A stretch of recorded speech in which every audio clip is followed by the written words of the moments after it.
আসসালামু আলাইকুম। Hello everyone, সবাই কেমন আছেন?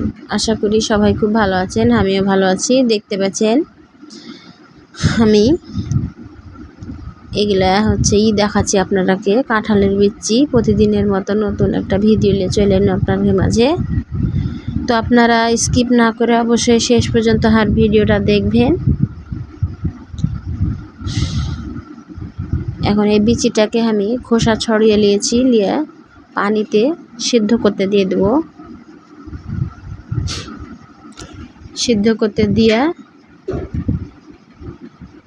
তখন পেঁয়াজ ছিলব বসে বসে। তো দেখতে পাচ্ছেন এটা কত সুন্দর ফুটতে লেগেছে। এটা কিছুক্ষণ আমি ফুটাবো, সিদ্ধ হওয়ার পরে ভর্তা করব। তো এই চ্যানেলে যারা নতুন তারা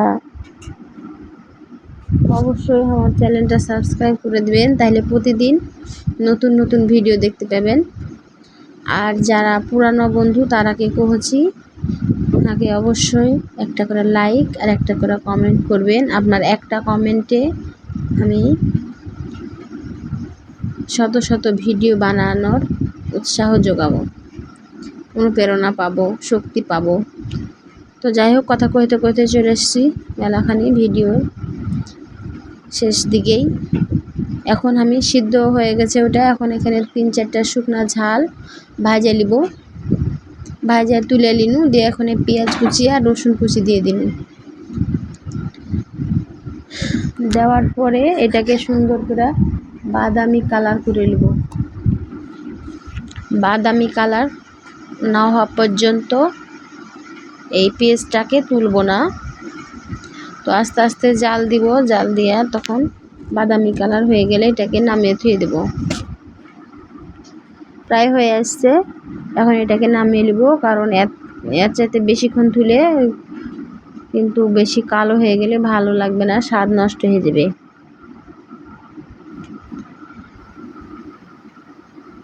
নামিয়ে নিন। এখন এতে দেখেন কত সুন্দর সিদ্ধ হয়েছে। আপনারাকে দেখাই, পানি ঝরিয়া পাটাতে থেয়েছি, কত সুন্দর সিদ্ধ হয়েছে দেখেন। হাত দিয়ে একটু চাপ দিলেই ভাঙে গেছে, কুচড়ি হয়ে গেছে সুন্দর।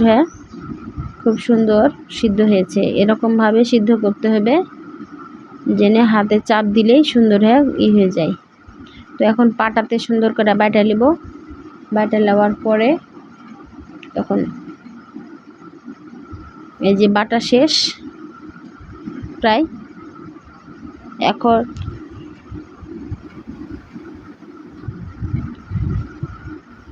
পাটা থেকে তুলে ভর্তা করব। যে কোনো ভর্তা মাটির পাত্রে করলে কিন্তু সব থেকে বেশি ভালো হয়। তো আমি ছোট্ট একটা মাটির পাত্র নিয়ে নিয়েছি।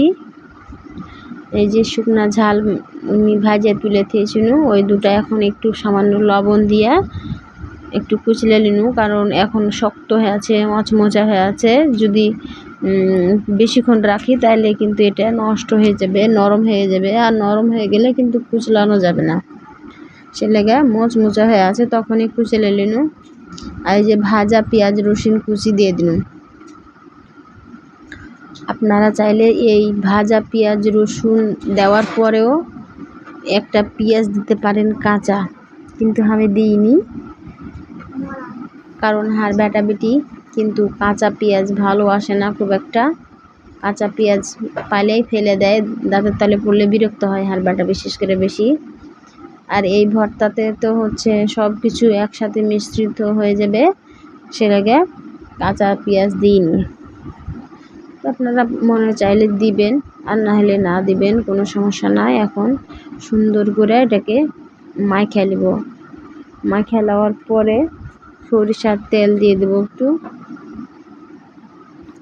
দিয়ে আবার একটু সরিষার তেলটাকে মাখবো।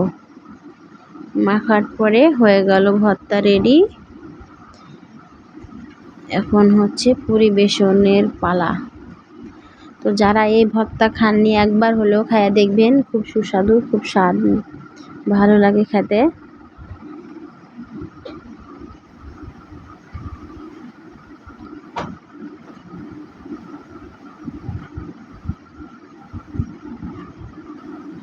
দেখতে লোভনীয় লাগছে।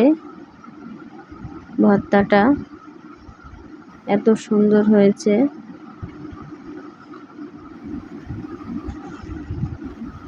তো দেখেন কত মজা, গরম ভাতে কিন্তু খুব ভালো লাগবে।